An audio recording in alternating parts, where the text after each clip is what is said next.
En tout cas, l'inbound et le social selling, ça permet de répondre aux nouveaux comportements d'achat. Les nouveaux comportements d'achat, je vais prendre un slide qui illustre pour moi les nouveaux comportements d'achat, c'est TripAdvisor. Aujourd'hui, si vous êtes dans une ville que vous ne connaissez pas, vous n'allez pas au restaurant sans regarder TripAdvisor. Oui, oui. Certains diront que oui, mais parce qu'ils connaissent ou qu'on leur a dit, surtout va là-bas. Encore une fois, on leur a dit. C'est le bouche à oreille, la recommandation. C'est le réceptionniste de l'hôtel qui leur a dit, si vous allez dîner en ville, allez là-bas. C'est son cousin d'ailleurs.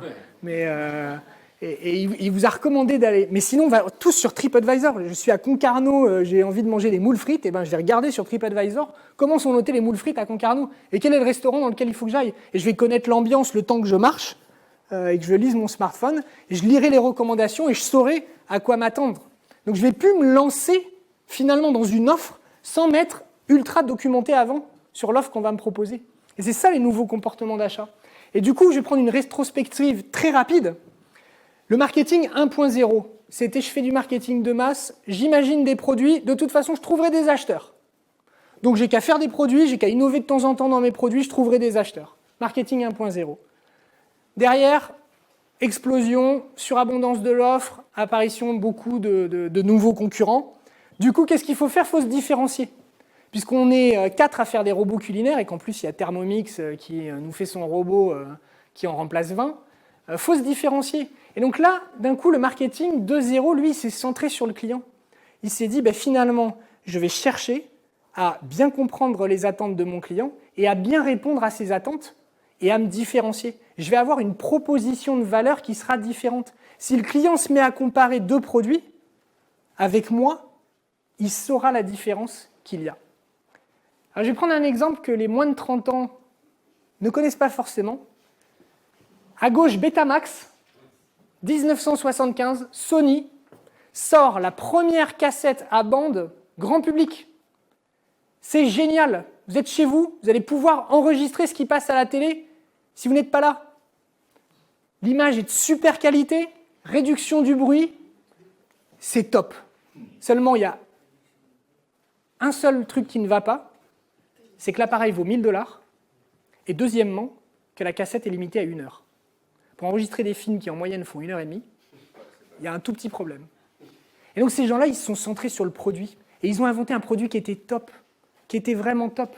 À côté, JVC, ce qu'on a tous connu, VHS. On a tous des VHS, on en a peut-être encore dans nos greniers ou chez nos tantes et nos grands-mères. Et les VHS, c'était 300 $, la qualité était pourrie, mais ça durait 5 heures. Donc non seulement vous enregistriez le premier film, mais le reportage de fin de soirée. Vous enregistriez tout. Et donc qu'est-ce qu'il a fait VHS qui est sorti 1 an après le Betamax? Il s'est juste posé la bonne question. Qu'est-ce que veulent les gens? Qu'est-ce que veulent les gens? Et ça, c'est fondamental. Si vous faites de l'inbound ou du social selling, ou quoi que ce soit en marketing, mais que vous occultez de bien vous intéresser à ce que les gens veulent et à passer du temps à comprendre leurs attentes, vous perdrez du temps et vous perdrez de l'argent. Et perdre du temps, ça peut mettre une boîte en péril. Donc je vous recommande de toujours bien vous intéresser aux attentes de votre cible. Et aujourd'hui, en plus, on va plus loin que cette proposition de valeur. On est dans le marketing 3.0. Et le marketing 3.0, c'est le marketing de la valeur. C'est améliorer la société. Alors là, je prends toujours un exemple qui me fait beaucoup rire, c'est à chaque fois que je rencontre une nouvelle start-up, elles veulent toutes changer le monde. Alors je trouve ça génial. Elles veulent toutes révolutionner le monde, mais c'est leur ADN. Pourquoi ? Parce qu'elles sont dans le marketing 3.0, et le marketing 3.0, c'est le marketing de la valeur. C'est-à-dire qu'en plus de proposer un bon produit qui répond vraiment à des attentes et sur lequel je me positionne de manière différente, eh bien, je m'inscris dans une logique d'évolution de la société. Je donne du sens à ce que je fais. Je porte de la valeur et je partage cette valeur avec mes collaborateurs, avec mes clients. Je la partage en groupe.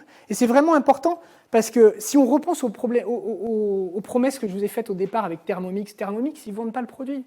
Ils vous vendent un super bon produit avec la proposition de valeur qui est, vous allez pouvoir l'utiliser très simplement, etc.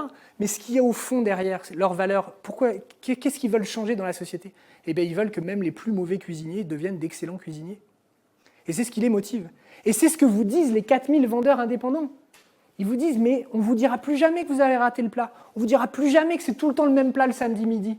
Parce qu'avec Thermomix et sa clé USB à centaines de recettes, vous allez tout le temps innover, tout le temps faire du nouveau, tout le temps faire plus. Et pareil pour Claranet.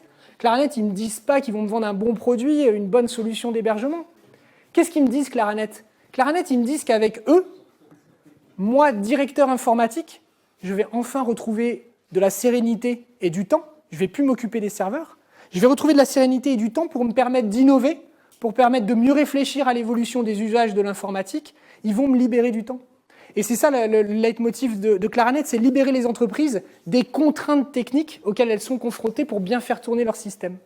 Donc, l'impact de la révolution numérique, c'est ce que j'ai dit un peu, donc je vais accélérer là-dessus.